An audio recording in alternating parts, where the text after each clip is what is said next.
So I just want to throw this out there that, on the pre-show, I get a text from a good friend of mine who's a big Penguins fan, who says to me, I'll read it to you here.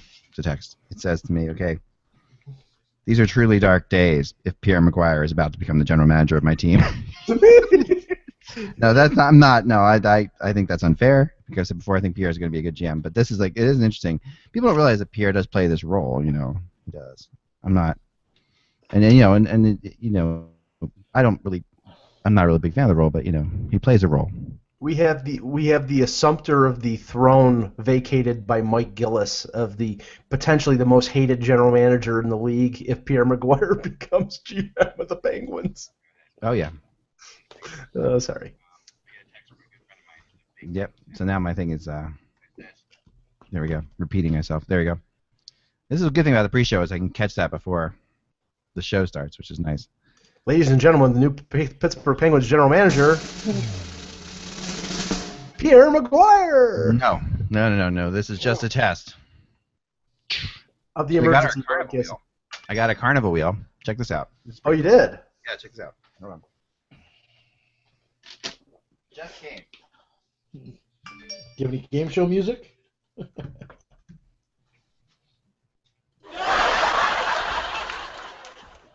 I didn't think that was... We have the laugh track, though. So this is it. Like literally seconds before the show, here's the carnival wheel.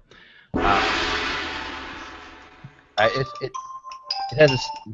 has a stand and everything, and I'll have the teams on here, and we'll be able to spin and see what teams we're going to talk about as we do all of our team previews. So something to look forward to next week. There you go. By the way, moviegoers, do not go see 100 Million Ways to Die, because it is horseshit. It's really not a funny movie? It was so stupid. No, first of all, there's this in the theater. There's it's a smaller theater than all the other theaters in the movie complex, and there was probably 15 people in the theater in all. Wow. And behind me, a little over to the left, probably about 7 seats over, was this woman, and she laughed at everything, and she even laughed when a sheep walked by. It was so stupid. Right. I just wanted to turn around and say, really? Just shut up. This is not funny at all. It was bad. There were maybe a couple of parts, maybe I could count on one hand, maybe 2, 3, maybe even 4 moments in the movie where I thought, that's pretty funny. But the rest of the movie, it sucked. It was all the funny parts were basically in the trailer. See, that's what it looked like to me. I haven't seen it yet, but from somebody who worked at a movie theater for over a decade and seen tons of movies, especially comedies, it is much better to see a comedy with a lot of people in there, with a full crowd, because you get the reaction and sort of the rolling laughter. Whereas if it's 10 people, even if the movie is hilarious, it's tough to it's up to you basically to know when you think something is funny and when to laugh. Josh, yeah. I can't laugh when other people are laughing if I don't know what I'm laughing at. Josh, who's? Yes, thank you. We always laugh at ourselves. Josh, who's Ryan Lambert? Ryan Lambert, the scorer, Lambert. Ryan Lambert, he works for Yahoo, I belive. Okay, I saw this article on the Score. I want to talk about it. Yeah, I know that I'm almost sure he writes for Yahoo. He's part of the Puck Daddy crew. Though this is the stupidest article, so I'm going to go after him. How about that? All right. Okay. I knew I should have went some $1 Million Arm instead. That movie looks so fucking good. Which one? $1 Million Arm. It's based on a true story. It's no! Come on. You don't think that looks good? It got great ratings. It's no offense. Yeah, well, okay. It's made by a company that makes these feel good movies. That first of all, it's about a baseball scout who goes out and finds a pitcher in India. The problem is that no pitcher has made the major leagues who's from India, so it's sort of I haven't seen the movie, but it's sort of a failed premise. It's believable though. It's not You could go over there and find someone. I mean, you see how fast those cricket pitchers pitch? Yeah, but it's not like well. Yu Darvish was a cricket pitcher in India. It's like you haven't had a success story in the major leagues of an Indian pitcher, and I'm like, okay, so when it does happen, then make the movie. Don't predate the actual event. Yeah. You're the deciding factor, Rick. Do you think it looks like a good movie? I was just reading the text that Michel Therrien signing a 2-year extension, so I was just. There you go, baby. All right, so let's start the show because we gotta.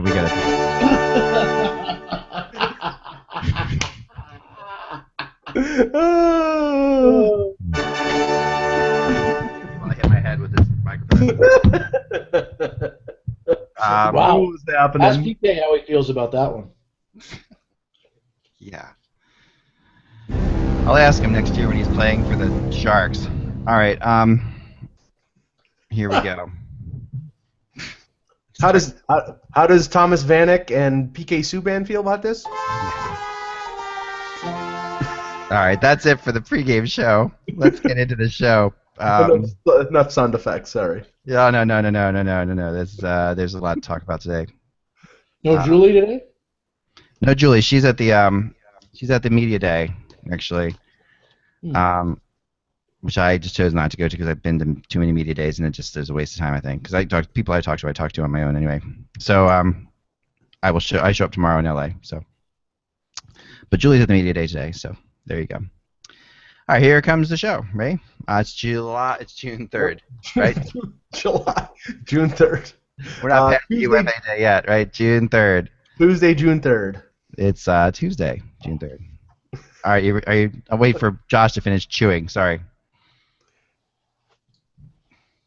I've already spilled my entire half of my Mexican Coke on the ground after hearing the Therrien news. That's a good thing. Well, Buzz wants something to drink then. I just bit an avocado and a juice squirt me in the eye when you said that. But anyway. It's an omen. I have that problem all the time. It's an omen. Beware. Be very, very scared. Okay, that's enough looking at Mike. Sorry, I didn't realize I had the camera on you, Mike, almost the entire time there. Great. That'll be the cover of the YouTube today is me going like this. I know, that'll be it. All right, here goes. Here we go. We're gonna start now. Everybody ready? 3. After you. Sniffle. 3, 2, 1. Here we go. Hey, Hockey World! It is Tuesday, June 3rd, 2014. I'm Michael Agello. I'm Josh Rimmer. And I am Eklund. And you're watching the HockeybuzzCast on HockeyBuzz.com. And I haven't mentioned we've got great news. Great news. Stop the presses right now. Where's the typewriter? Here it is. I was just finishing typing this story as quickly as I could on my actual typewriter. Michel Therrien, apparently the vigil was unnecessary. He is, from rumors are, according to a text I just got, from a person who probably would know this to be true, although not like it, that Michel Therrien has actually about to sign a 2-year extension. In Harlem, at the world-famous Apollo Theater. What's going on? What's that? I don't know. I don't know what's going on with my phone. It just started playing something. All right, stop. Okay. Those are the ghosts of Montreal trying to sweep in to stop this story from actually happening, but they cannot happen. They cannot happen because Michel Therrien has proven to the world, beyond a shadow of a doubt, that he is worthy of a 2-year extension in Montreal because his team got to the conference finals by defeating the goalie-less Tampa Bay Lightning and the just scared, crapless Boston Bruins, and all of this with using just 2 lines at the most. Yep, and making the smart decision not to go with Peter Budaj, and instead,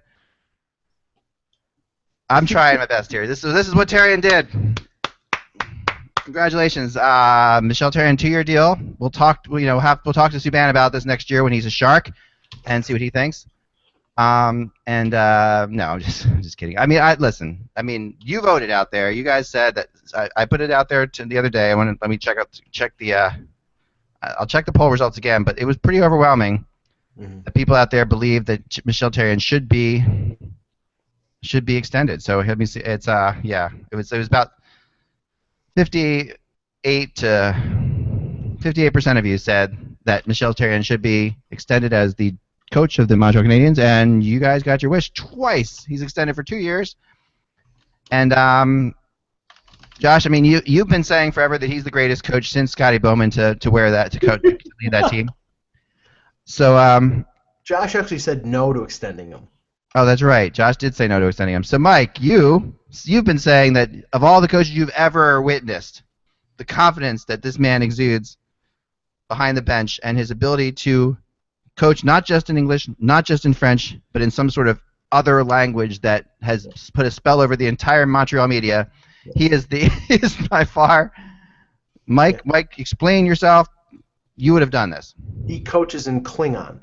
No, I said that it was a reality that based on the fact that the team got to the conference final, which I don't think a lot of people expected, that he was going to get extended. And now he has 1 year left in his contract, and he basically would have been going into next year as a lame duck. So similar to the Randy Carlyle situation in Toronto, I don't think, they didn't want to give him a 4 or 5 year extension because that would have been ridiculous. Crazy. That would have been crazy.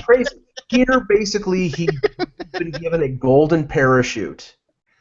If they fire him next year, because they got to the conference finals, they rewarded the guy for getting to the conference finals. No matter. I've got a fork stuck in my head. I'm sorry. I can see that. No, go ahead, Mike. Continue.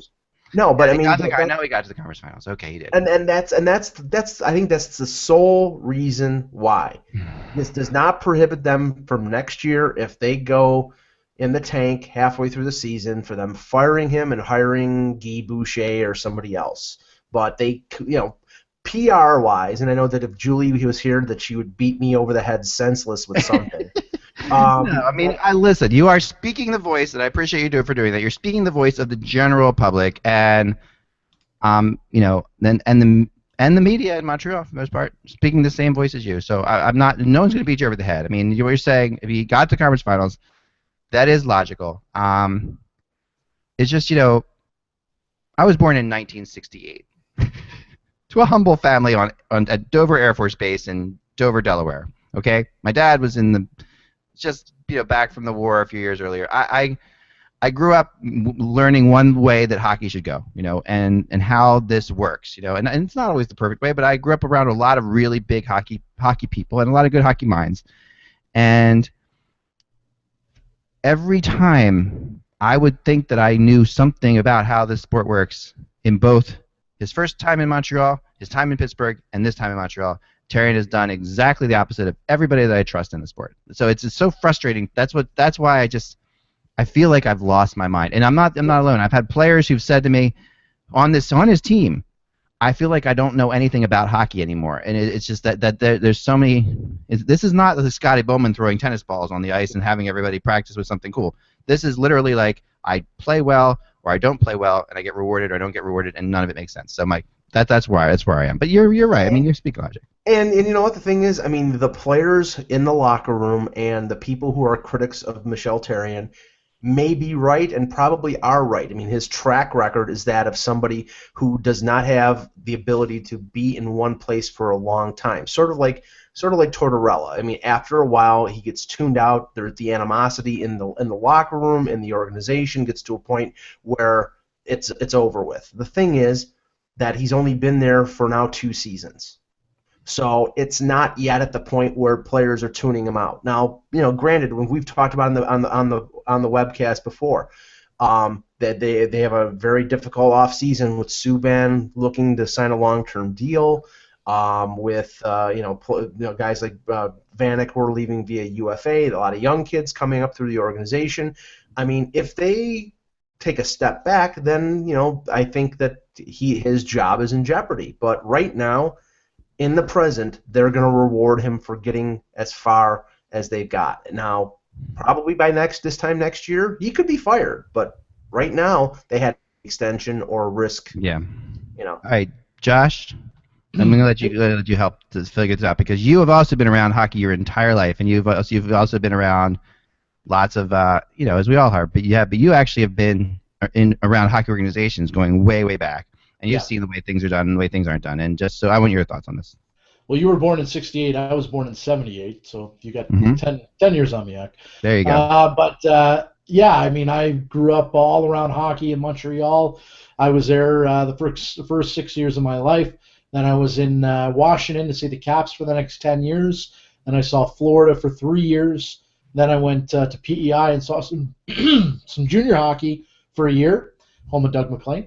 And then back to Florida for 2 years, and LA got to see the Ducks and the Kings quite a bit, and now I've been here in Toronto. So yeah, I've been around hockey all my life, and there's a lot of stuff that happens in this league that will kind of make you wonder what the hell's going on.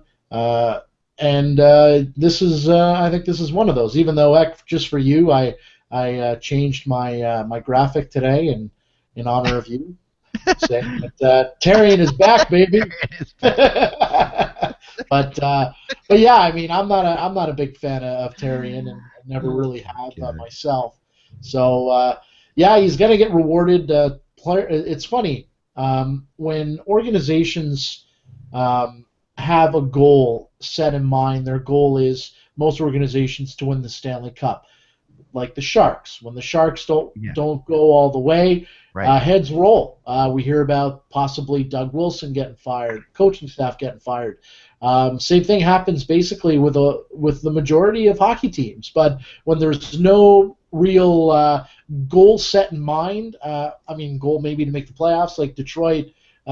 Detroit luckily made the playoffs, and they had most of their lineup out the whole year, and that was a big surprise. So Babcock obviously is safe. But the Penguins, going out early. But when a team like Montreal, where there was no real expectation of them to win the Stanley Cup, and as far as they got, their guy gets rewarded. It's kind of weird. It's different with each organization, Ek. Well, it is, and stepping back, these organizations are businesses. They're big businesses. And they do treat things like you're exactly right. I mean, they do set goals, and so it's hard to sit there and say, okay, we're not going to bring you back if you exceeded our goals. If their goal was just to make the playoffs this year, which would have been kind of realistic for Montreal in a lot of ways. I mean, I think that's where a lot of people would have been happy with them making the playoffs. They're sort of in the middle of a young rebuild. Then gosh, getting to within 2 games of the Stanley Cup Finals looks great on paper.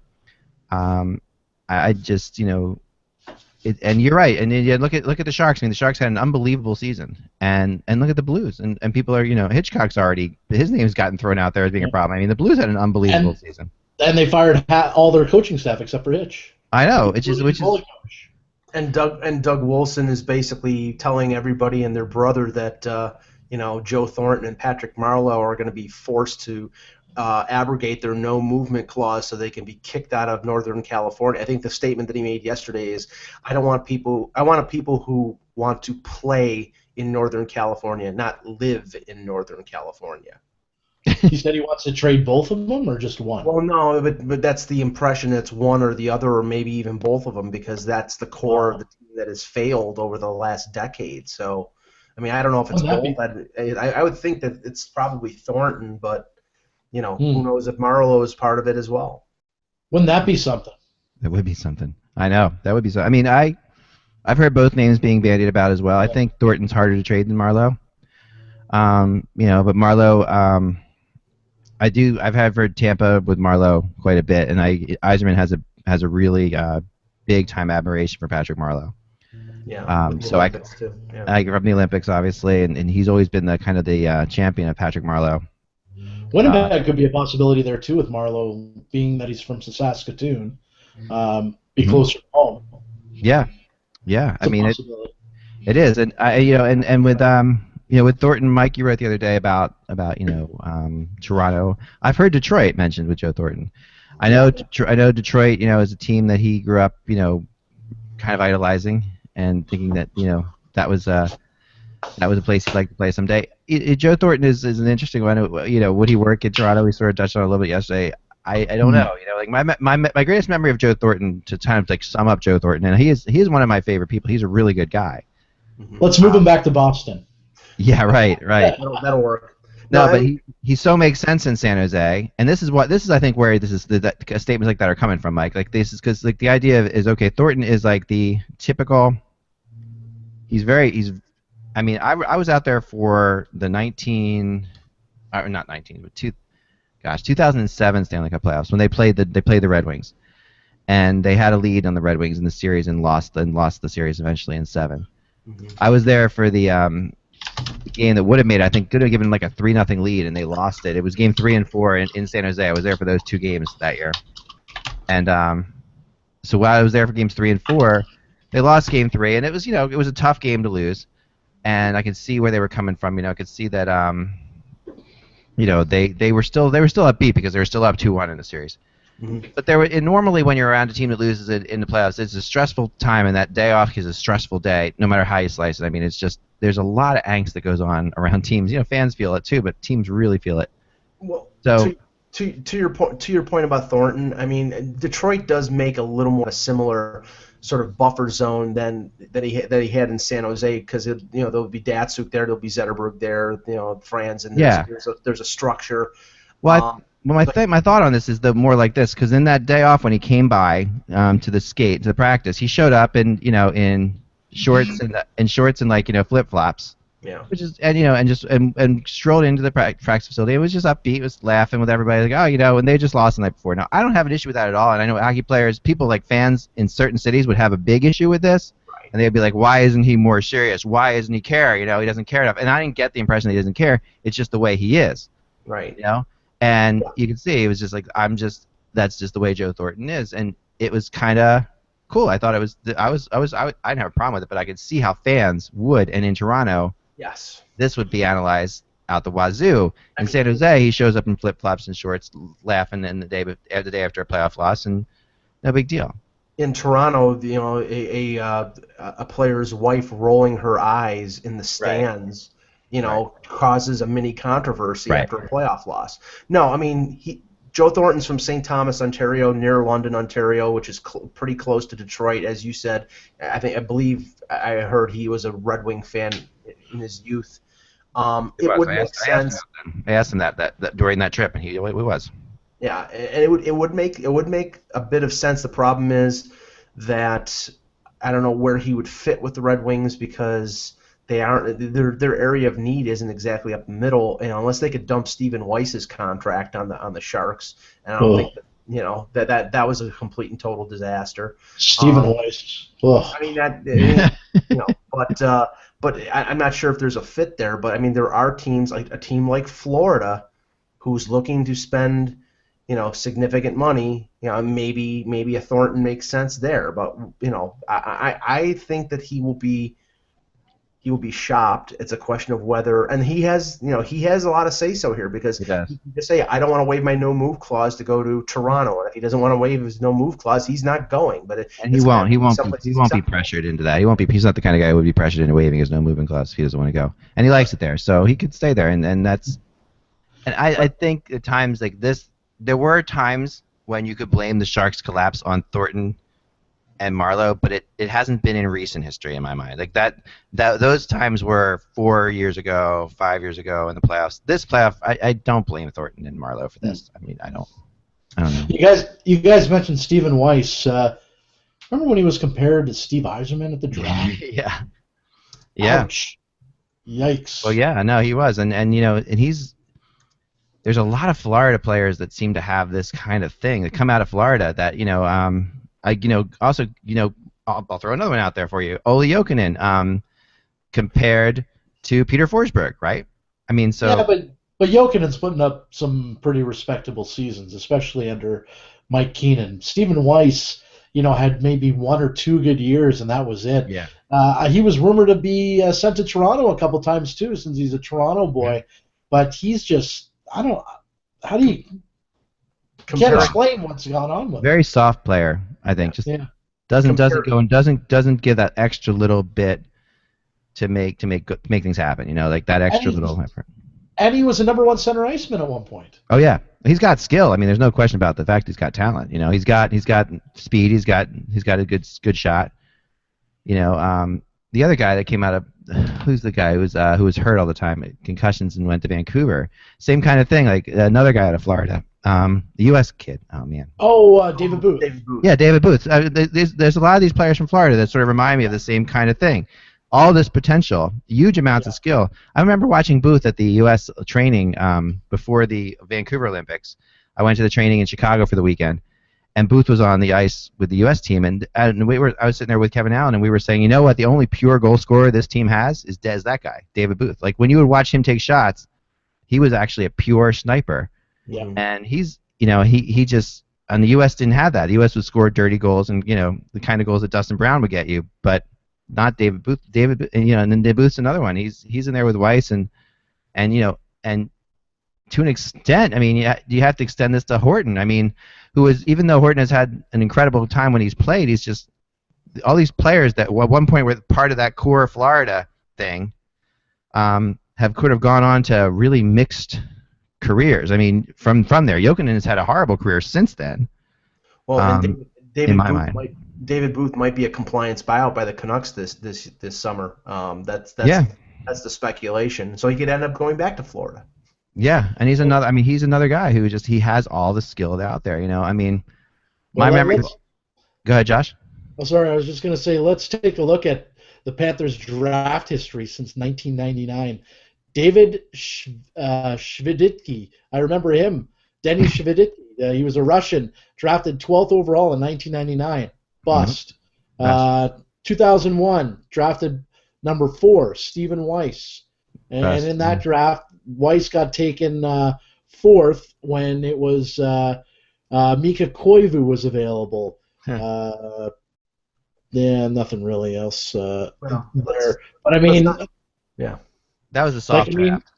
Go back and look at and after him, Nathan Horton, who's had pretty good years. Actually, it was Jay Bouwmeester was drafted in number 3 overall in round 1, and then you have Nathan Horton the year before that. Rustislav Olish, what's happened to him? 7th overall. Chicago, and then got bought out. I think he's in the cage. And you know, Bouwmeester's another one. I mean, we sit there and Bouwmeester, you know, last year was on the Olympic team and everything like that, and had a great. But there was a period of time, in the very recent history, when you couldn't give Bouwmeester away. Yeah. I mean, he was like, you know, he really had a revitalization, you know, and became this incredible player that everybody thought he could be. But there was a period of time there when he first came in the league, he was awesome to watch, and he was a real. I remember him against the Flyers in a playoff series. That he was as a Panther, he was something else, right?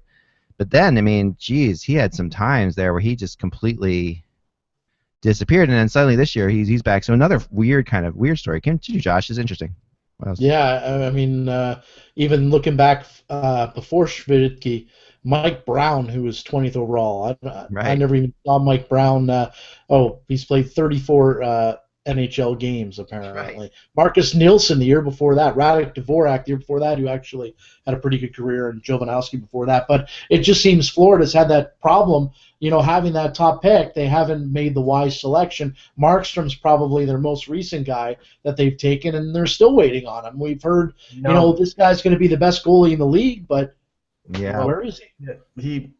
I mean, Barkov and Huberdeau have been pretty decent. Those are two. They look like two really good picks, right? They do. And this is Dale Talon's. Yeah. The different Dale Talon's era.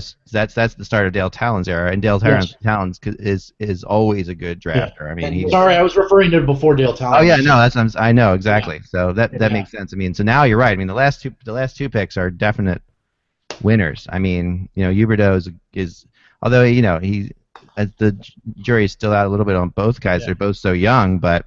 And then they're both a little up and down, but Bartok looks awesome at times too. So, and then you look on the other side of the coin in Detroit, who can go and grab superstars in rounds 8 and 9. It's unbelievable. Yeah, right? I know. I know. And so much of that is you can't help but think like the way this works in hockey. And I've talked to scouts about this at times. And you have, you know, if you had like say you have 100% of the possible draft guys out there, you've got 2 or 3% of them who are bona fide. Those guys are just like, okay, they're no-brainers. They're gonna make it. And there's usually like maybe the top 3 or 4 picks in a draft, and then after that, it sort of falls off. And then you have a bunch of guys who, like 50% of the players that no one would ever draft, that they aren't gonna make it. So then the other 40% of in there, from like the top 5% to the 45th or 50th percent, a lot of that depends on the situation they get drafted into. It really whether or not they become actual NHL players. Like in Detroit, I think that's why we see Detroit. We see these guys that Detroit gets, and we say, wow, they're such great drafting. And there is great drafting going on there, no question about it. But it also has to do with the fact that the way the coach runs things in Detroit, the way they take their time, they send them to Grand Rapids, and they give them there's so much of this. There's so many elements. There's so many players that are so similar in these drafts. And the Devils do well too drafting. Let's be honest. Yeah, but again, they develop their teams. Yeah. In a really good. I mean, Albany is a totally different ball of wax, and there's things that that Lou does there that are really Lou Lamoriello does with Albany that kind of goes unnoticed. One of the most interesting things I ever heard, and this is a really kind of a cool story about Lou Lamoriello that people wouldn't realize. There's this deal that all the AHL teams have with Reebok, like that enables them to get all their sticks and skates or whatever it is, all this equipment basically, say it's like $500,000 worth of equipment for almost nothing, for like $25,000-$30,000, and it's a deal that every AHL team in the league makes because it's just that's $500,000, to this AHL team, and all they have to do is the players just have to use the Reebok skates or whatever it is, or Reebok sticks or gloves, or I think they have to use like one piece of the clothing, one piece of it, so it can be anything. A lot of them just use gloves or whatever. And it might not be Reebok, but just there's this deal. Yeah. But the only team that doesn't do it is the Albany team, which is the Devils farm team. And the reason is because Lou Lamoriello will not force his players to use someone else's equipment. So they pay for all their equipment. That's not a big deal, but it's one of these things that it tells you a little bit about the New Jersey situation, like the way the Devils are, and why the Devils have been good for so many years and why they can continue to be good, because there is definitely a culture in New Jersey that thing is just run really, really well, and players get that. Well, I mean, the funny thing is that the New Jersey systems the last couple of years has sort of dried up. There was always Lou Lamoriello and the genius David Conti behind the scenes, with this endless supply of players that would come up and fill in roles on the Devils. I mean, the Devils are a non-playoff team, and they had a couple departures last year, and they filled in the holes by signing Mike Ryder and Jaromir Jagr. It's not exactly like a bevy of prospects. Where now the thing was, you were mentioning Detroit and their system, which I mean, you can't argue with it. It's been great where they let these players like over-ripen in the AHL for 2 or 3 years. Right.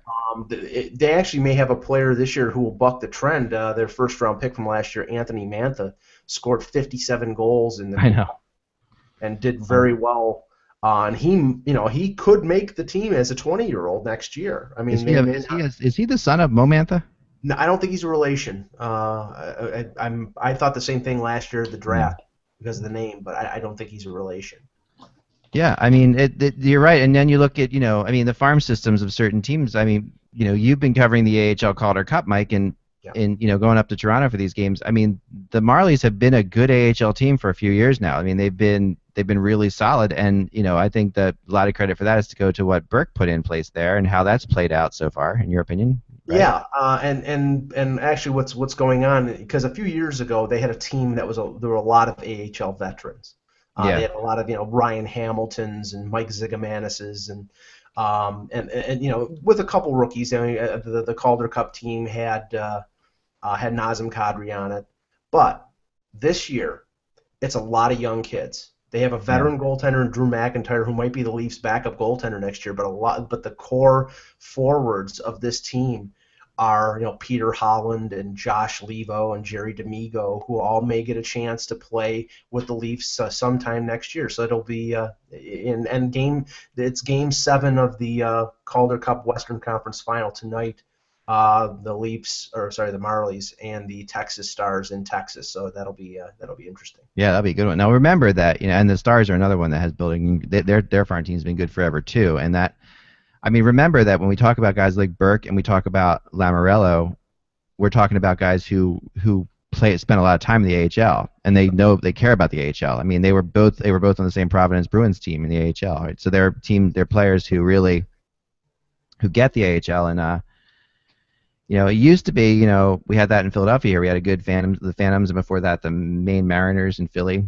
Right. And we had some good, solid farm systems here, and that's sort of gone about the wayside. My opinion has always been the way to build a good AHL team is you need a couple of these career AHLers around to sort of show the ropes and to these young kids. And I think a lot of AHL teams get bogged down by making sure they have every young prospect they can playing on the AHL team. I think that's the wrong idea. I think you need a couple guys who basically are like the Bull Durhams of this world, that enable them to keep moving on. Now, Josh, you've got some coaching rumors that are swirling around. Yes, that's correct, Eck. In Florida, word on the street is Dale Talon's going to be talking with Mark Crawford, the former Avalanche, Dallas Stars, Vancouver Canucks head coach. Hasn't really had a sniff of a job since being let go in Dallas. He's been coaching over in Zurich the last couple of years. Word is that he'll have his first interview with Talon shortly. He, as in Talon, did talk with Gerard Gallant already. Other guys on the list to talk with Talon are Tom Rennie, former Oilers Rangers coach, and as well as there was another one there that I mentioned. Peters. Yes, Jim Peters, who was in Chicago and with Talon, and he's apparently going to be talking with Talon as well. Other stuff going on in the league in Carolina. I mentioned this before. At the top of the top candidate to be the head coach in Carolina still is Ulf Samuelsson, although they still have not spoke to Ulf. I spoke with Glenn Sather yesterday if they've given permission yet to the Carolina Hurricanes. He has he told me not yet. Maybe after the finals they'll give permission, or maybe they won't want him to leave. Be interesting to see what happens there. But Carolina has set their sights on Ulf Samuelsson because of his relationship with Ron Francis in Pittsburgh and Hartford. Both played together. So word is that apparently they want to interview Ulf when the series is over. Dineen is still in there, Kevin Dineen, who the thought process there with him was that he would be the head coach of the Carolina Hurricanes, but he's still on the list, as a couple other candidates as well. But Ulf Samuelsson, they really want to talk to him before they make any decisions.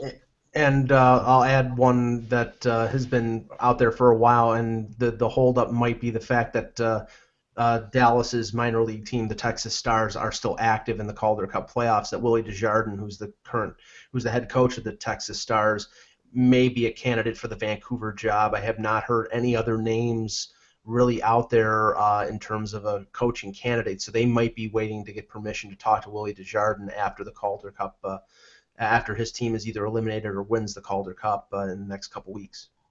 Also sounds like to me, when I was talking to people, that Ray Shero is going to take some time and think about what the hell is going on, because I think he wants a better situation than any situations that are being presented to him now. I kind of don't blame him on this at all. I think he's a very worthy coach. I'm very curious what would happen in Philadelphia if Ray Shero would become available before Hextall was hired. I don't think that. I think that the plan has been to bring Hextall in as GM since they brought him here as assistant GM, but I can tell you that Ray Shero has got a huge amount of pull in the Flyers organization still. And I would have been very, very, very interesting if that had been the case, if he had been available before then. Josh? Small other thing, going to be interesting to see, I said the word, to see what happens with Dan Bylsma. Apparently Talon also wants to speak with Bylsma. That's where I think this is all going, yep. Yeah, so he has spoke to Pittsburgh. I don't know if they've given him permission or not, but apparently that is going on as well in Florida. Yeah, I heard that they had, but that's from one source, and it's not But I have heard that they had given permission to him, and it would be hard to imagine that Pittsburgh wouldn't give Bylsma permission to talk to another team right now. That would be kind of a jerk move on their part.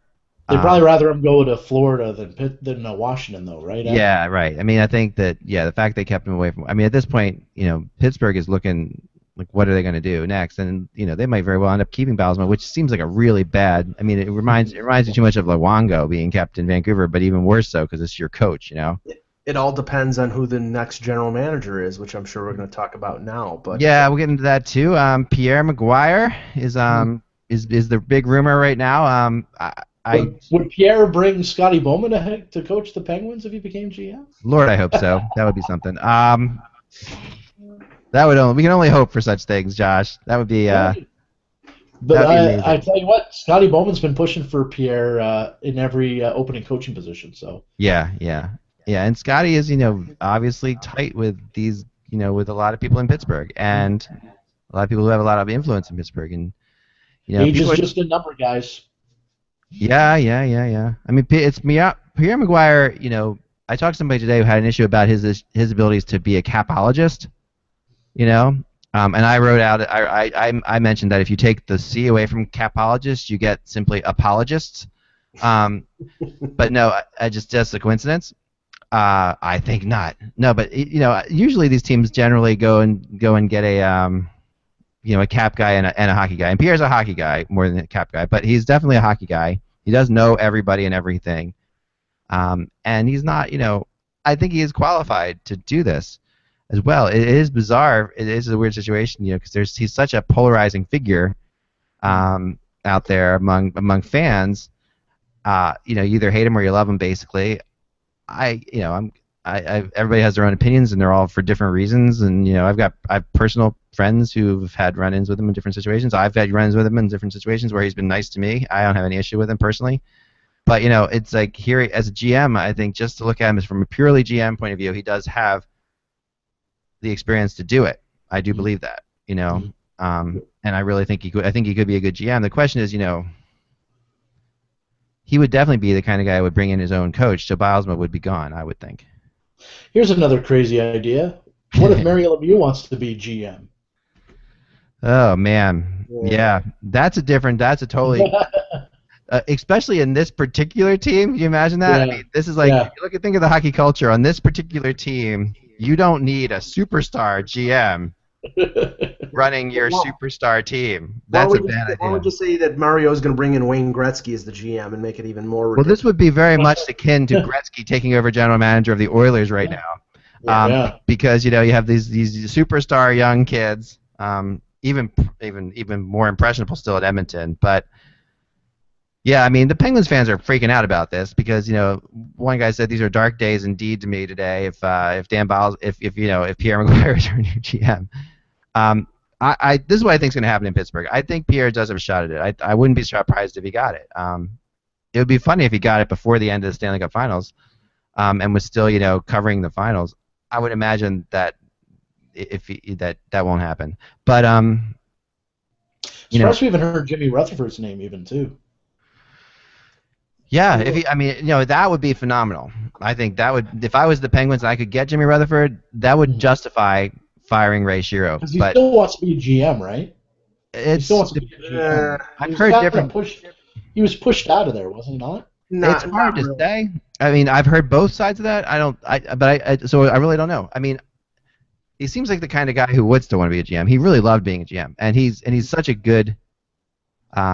He's such a good trader. He makes great trades. He would really be the great fit for the Penguins. And he's a good person too. So he's a great person. Yeah. So Jimmy Rutherford gets hired in Pittsburgh and then trades for Jordan Stahl. No, but I mean the problem with that is that Rutherford has a minority shareholding of the Carolina Hurricanes. He owns part of it, so he would have to divest himself of that ownership if he was going to take a GM job someplace else. And I don't know if he would want to do that, but yeah, that's a big deal. From everything I heard, he was more content to be, team president, go to a lot of golf outings and board of governors meetings, and I mean, I don't see that. I don't see him being content being that way, just from knowing him a little bit. I think he is definitely a hockey guy who loves to be in it. And here's a crazier idea, guys. Yep. You know who's still a scout for the Pittsburgh Penguins? Don Waddell. Yes. Yeah. It's a pro scout. Yeah, that would be that. I mean, well, that just kind of silenced the room, Josh. I don't know what to say. If Pierre, I'm good at doing that. If Pierre doesn't get it, then I think the leading candidates are internal, either Botterill or Fitzgerald. But I know a lot of NBC viewers are hoping that the candidacy is serious. But we'll see. No, I mean Fitzgerald is definitely smart enough to be a general manager. He's a capologist. He could actually handle the cap part of it too. I don't know Botterill as well, but I do know Fitzgerald would be there in a heartbeat. Fitzy's a very intelligent guy. I ran into him in Columbus.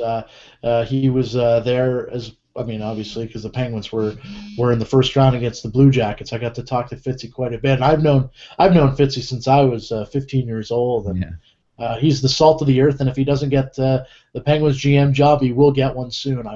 I expect him. If Talon doesn't survive in Florida, for Fitzgerald to be the GM of the Florida Panthers if he doesn't get the Pittsburgh job. Yeah, I could see that completely. Or I mean that would make some sense. He is one of those guys, and he's one of the good people in hockey, and I really wish good things for him. I'm with you on that 100%. I don't know where to go with the Waddell thing. I mean, I'm not a big.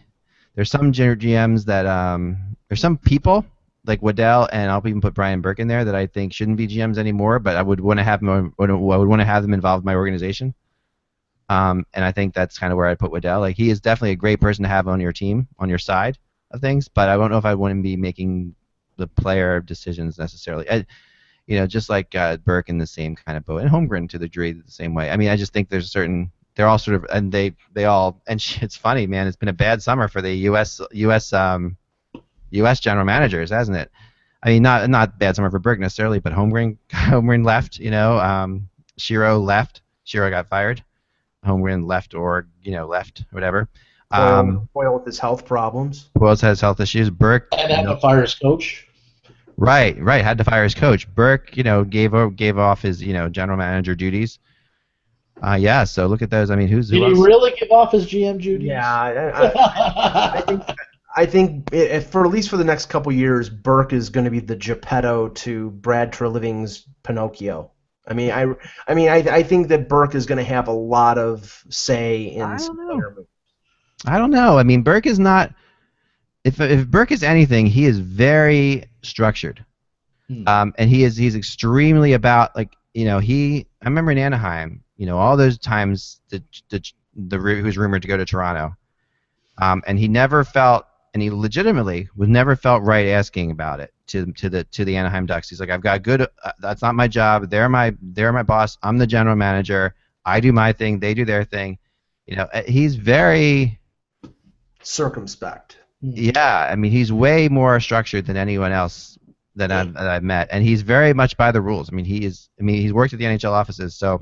Well, I mean, there's nothing against the rules for a team president to have some input in hockey operations. I mean, this is a new scenario with all these team presidents. I'm sure that they're going to have some input. I mean, I can't imagine Brian Burke not having input. Yeah. No question. He's going to have input, but And he hired an inexperienced GM guy. Right, exactly. How many times is he going to walk up to Brian Burke and say, "Hey, Brian, how do you do this? Oh, you need help with that? Sure." There's a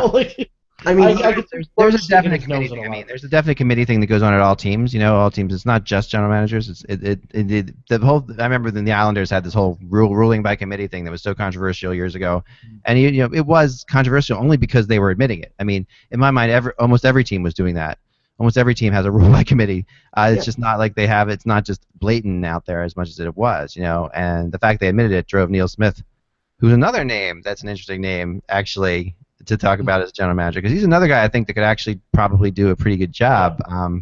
Craig Button as well. His name. Craig Button too. Craig Button, I would definitely. I mean, he's the guy I thought for Pittsburgh made the most sense. But Dave Poulin's name has been mentioned around. Who? Dave Poulin from the Leafs. Yeah, Poulin will be eventually that too. Poulin's a really smart guy too. And let me throw this at you guys.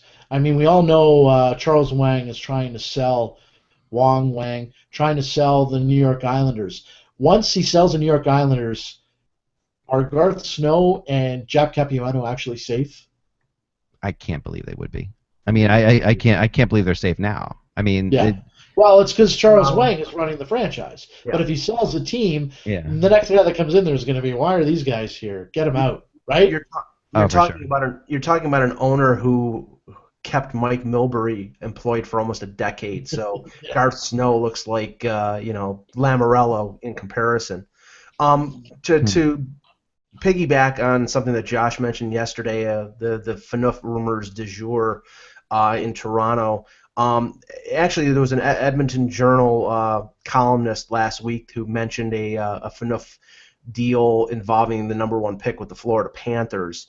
Howard Berger, veteran Toronto reporter, reported yesterday of a deal being discussed with Phaneuf and Nazem Kadri and the Leafs' first-round pick going to Florida for the number 1 pick and Ed Jovanovski. I think there's a possibility that Talon trades the number 1 pick because Florida seems to be a team that is looking to not contend but looking to make the playoffs now and wants to add like veteran talent. I don't think Toronto, even if Dave Nonis had his worst day and probably had a stroke, would he do a deal like that, giving up a Kadri, a former first-round pick, a number 1, and Phaneuf to move up 7 slots. So I think Snow would do that. Yes, Garth Snow would do that. I think he wouldn't. No, Garth Snow never gives up draft picks. That's one thing he doesn't do. I think there's a possibility there. I think a Phaneuf to Florida deal makes a bit of sense, and the rumor last week was Phaneuf with the number 8 to go up to number 1, and then the Leafs would draft Aaron Ekblad, and that makes a bit of sense because Florida's got the cap room. He's only 29 years old, and that would provide them with a veteran who could really be a bolstering to their blue line for a number of years. Trading Kadri on top of that just does not add up. So I wouldn't believe the rumor that's being reported by Howard, even though I have a lot of respect for Howard Berg. No, I think it's probably a real rumor. I mean, it's out there for sure being discussed, but I just don't think it'll happen. I mean, I think that I don't see Phaneuf and Talon making any sense together either. I mean, there's certain things about Dale Talon that just scream, I will never trade for Dion Phaneuf. I mean, I don't know what it is. It's just one of those. There's something like that. I mean, I do know what it is, but I won't get into it. I want to talk about one thing. We also have to discuss before we're running out of time. Quick show today. Carcillo's suspension has been reduced to 6 games. Like I said on my little thing there, I'm not suspended for 6 or 10 games. But yeah, I don't know what to make of this. I mean, I think this is ridiculous. I can't wait to hear to hear Paul Stewart's blog on this because I know that that's coming at some point here. Sure. This is you can't reduce a suspension for someone doing something to a referee, in my opinion, Josh. I mean, this is crazy. Maybe he had a good excuse. We don't know the excuse yet, right? What he presented at the appeal. No, and it's true, and there is something. What I heard was this. This is what I heard was presented, and it might this is more hearsay than anything else. But what I heard was from 2 people, and it was that Carcillo went and said, "Listen," and he brought up videos of other players getting in sort of jostling matches with referees and linesmen when they're trying to get somebody to fight. When there was one the other night in the game, where I forget who it was, but it was one of the Hawks players or Kings players tried to get past the lines. He was holding him back from a fight, and he basically was doing the same kinds of things that Carcillo did. He's shoving him and sliding him around. We've seen this before, and we've seen linesmen get caught in the middle of this. And the fact is, what Carcillo said though is what we don't really know, right? And the fact is, Carcillo I think hurts him right in this situation. So that was the argument that they made. So all right. Maybe. If I'd have been Mac Cook, it would have been 25 games. But anyway. The funny thing here is from what I had heard when the suspension was laid down, that suspension A was a mandatory suspension, and B, it didn't come from the league. It was apparently based on what the officials deemed appropriate for the incident. So it was a suspension from the officials on the ice. So I wouldn't be, and I'm anxious as well to hear what Paul Stewart has to say in his next blog. But I would probably think that this is going to be an issue with the representatives, the union for the officials, that the league comes in and sort of undercuts them, because from what I understand, it was a 3, a 10, or a 20-game suspension based on the severity for this particular type of instance. Yeah, it's pretty subjective. And now Bettman has reduced it. There is no 6-game suspension. There is. It's either 3, 10, or 20. So if it's not a 10, it should have been a 3, which means he would have been able to play in Game 1 of this series starting tomorrow. But they didn't. They found a common ground here. I almost think that they waited until after the Montreal series was completed because they didn't want any kind of riots in Quebec for Daniel Carcillo being, something of that nature, because the reactionary Montreal fan base, how they would have not liked it too much. No. I mean, it's a really slippery slope here, but I think that we'll never probably know exactly what was said on the ice, but what was said combined with what happened basically it led to the suspension, I was told. What actually happened, you could say, okay, it wasn't that terrible. There's other players who have done things to try to get around referees or linesmen who had a hold of them and try to fight somebody, but it is Carcillo, so all this stuff plays into it, right? That's just the reality of it. Finally, today, I want to touch on an article written by Ryan Lambert. Lambert, is it? Yep. It's on. I found it on thescore.com. I guess he also writes for Yahoo, for Buck Daddy. Wasn't Ryan Lambert in Highlander? Yes, he was. Was he? That's Christopher Lambert. It's Christopher Lambert. Damn. There can be only one. Yes. So Ryan writes, reality check, Jonathan Quick has been bad during the Kings' run to the final. This is his title of his article. And he says, Jonathan Quick was terrible by just about any measure for the Los Angeles Kings in the Western Conference Final, and indeed throughout the entire playoffs. The average save percentage in the NHL for the last several years is right around .912 in the playoffs, which when teams qualify and therefore goaltender quality tends to be better. It's usually up around the high 910s or even low 920s. Quick this year, though, is just .906 because he's allowed a whopping 59 goals in 21 games. Again, terrible, almost a 3.0 goals against average. But, this is like saying Grant Fuhrer was terrible for the Edmonton Oilers in the playoffs, way back when, in my opinion, because Jonathan Quick has not been terrible at all, by any. I mean, there is no way the Kings are where they are right now without Jonathan Quick, and he has made, to me, it's never been about goals against average and save percentage in the playoffs. It's about making the big saves at the big times. It always has been. That's how I judge a goalie, and if by that standard, Quick has been almost an MVP for the Kings. So to sit there and say he's been terrible in the playoffs, does anybody agree with Ryan here? Josh? Not at all. Not at all. I thought Jonathan Quick was solid throughout the playoffs, and a big reason why the Kings went where they did. Maybe there were a couple of high-scoring affairs that he was a part of, but I mean, he's the big reason why there were a lot of comebacks. He stood on his head. He's one of the best goalies in the NHL. His rookie card's worth $150. I mean, he's that's how I always. And what grade did your Jonathan Quick rookie get, Josh? I don't have one. I can't find it anywhere. But if you get a grade of a 9.5, it's $400. So. Wow. Well, let me just say this, because I was a critic of Quick at the beginning of the San Jose series because I thought he played terribly in the first 2 games. His play was the reason in games 3 through 7 one of the main reasons why LA came back from 3-0 down to win the series. I think he has played pretty good. And the problem is, and this is, I don't know Ryan Lambert. I'm sure he's a fine writer and everything, but this is the problem with basing your analysis strictly on statistics. Yeah. This is my problem with the whole analytics crowd, is that you lose sight of watching the game and seeing how a player plays and basing everything on what their stat line is. And that is close-minded. Watch the game. Watch the guy who's, okay, he let up 2 goals against Chicago in Game 2 and then made that ridiculous save on Brent Seabrook, which turned the series around. maybe his save percentage wasn't in the 940s, but Jonathan Quick was responsible for turning that series around. So stats be damned.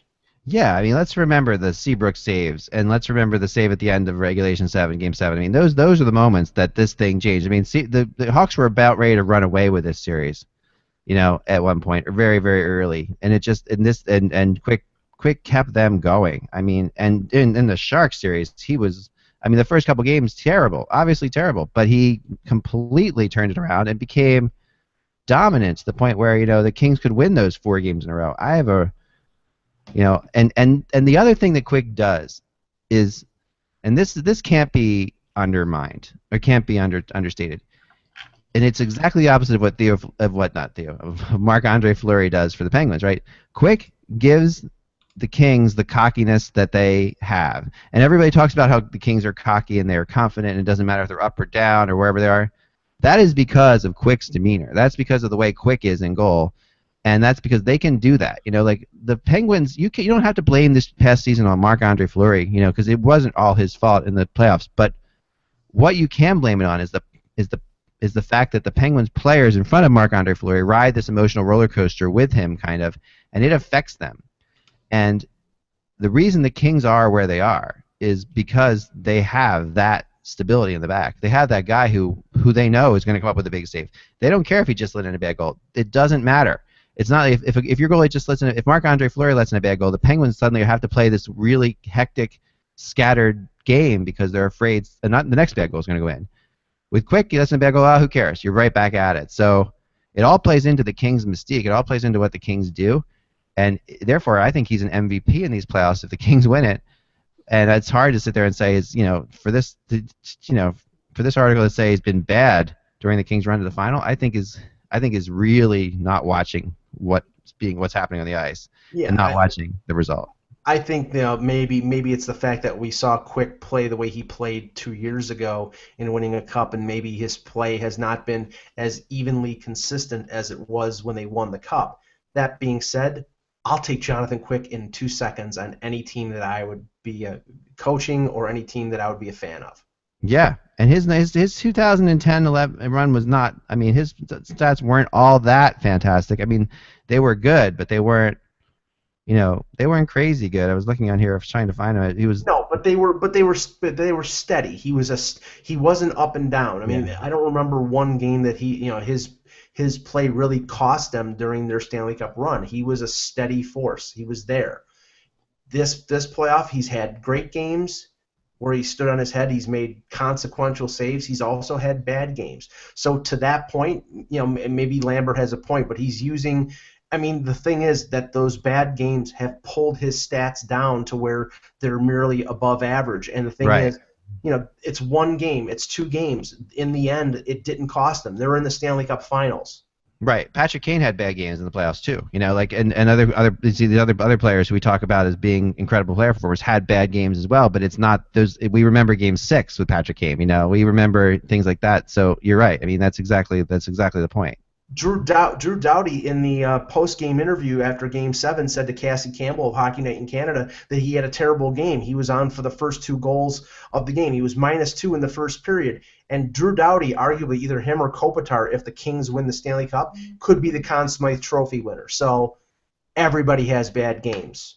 Yeah, right. Everybody has bad games. And, Lundqvist's save percentage is .928. This he points out in this article, which is 22 points higher than Quick's. But to me, Lundqvist has been every bit the reason. The Rangers are there too. But that's the point with both these goalies. They've both been excellent, and they're both the reasons their teams are there. So to sit back and say they haven't been good in these runs doesn't make any sense. But it's an interesting debate, and it brings up some good thoughts as to what matters. Josh?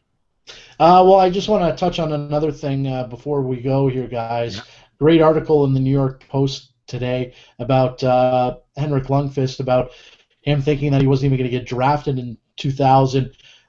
Total of 21 goalies have been selected before him. He ends up going, obviously, to the New York Rangers in the, I believe, it was 170th overall or something like that. Yeah. But he talks about how he didn't think he was going to get drafted, or he thought the initial thought was he would get drafted in the 3rd or the 4th round. His agent wanted him to come to Calgary for the draft, and by the time the 6th round came around, he was. Why did I come here? This is disappointing. His brother had his twin brother. I didn't even know he had a twin brother. Was selected 68th overall by the Dallas Stars. So when it became the Dallas Stars pick in I believe the 6th round. I think it was the 6th round. Yeah. 169th overall. He thought he was going to hear his name. He didn't hear it. But the Rangers took him next, and imagine that. Rick DiPietro goes number 1 overall, 21 other goalies, and Lundqvist in the 6th round. And just to cap that off, because Steve Simmons of the Toronto Sun said this a couple days ago, and I thought it was pretty funny, was that in the same draft, the first Swedish goaltender was taken by the Maple Leafs, and his name was Michel Therrien. And God, I always want to put his career up against Henrik Lundqvist to see which one should make the Hall of Fame. I know. It's been crazy, and another bitter Leaf moment. There's a great thing in the article where Maloney, who was a GM who was working with I guess he was maybe the assistant GM at the time. Yeah. Now he's GM of the Phoenix Coyotes, obviously. It's just said, you can give me credit for it, but I didn't know Henrik Lundqvist from Joe Smith. He said, is my brilliant mind, and that's typical Maloney, who's just down to earth as gets. But that's something. I mean, that is, it just, we've seen this before. This is, very Red Wing-esque to get a guy like that at that point. But he's definitely one of these. That was more. What was this? Josh. His video froze up. Josh froze. All right, Josh. We'll come back to you. Josh hopefully hasn't been zapped. Hopefully we haven't lost Canada into the sea. Toronto has sunk into Lake Ontario. Yes. Home at 11. Just kidding. Yes, it's the NSA. All right, so we'll call up on that, though. And, I can't even show you what Josh looks like right now, but you can see on the bottom of the screen there he's oohing and eyeing about something. It was my video. Am I back? Oh, what the hell? Here I am. Okay, I'm back. Josh, you back? Yeah. Yeah. Anyway. No. Okay, good. I was just talking about Thomas Yurko and the other kid that I really like on the team. Gustav Nyquist. Oh yeah, Nyquist, and then there's a third one too. Yeah, they made some great moves. Tatar. I always like tartar sauce with my fish. Yeah, that's what a crow says when it flies away. Okay, so yes, that's all for today. Thanks you for watching and listening to the HockeybuzzCast. Tomorrow's time will be different and variable depending on. I'm flying to LA tomorrow. We won't be at 1:00 Eastern time for sure, but we will be sometime in the afternoon. So look for us, sometime around 3 or 4 Eastern time. The game's at 8:00 Eastern time, and we will be doing a podcast tomorrow. I'll be doing it from the hotel in LA. Prior to the game, so looking forward to it, and this will be a lot of fun. So guys, we'll talk to you then. Remember, without the buzz, it's just hockey. See you soon.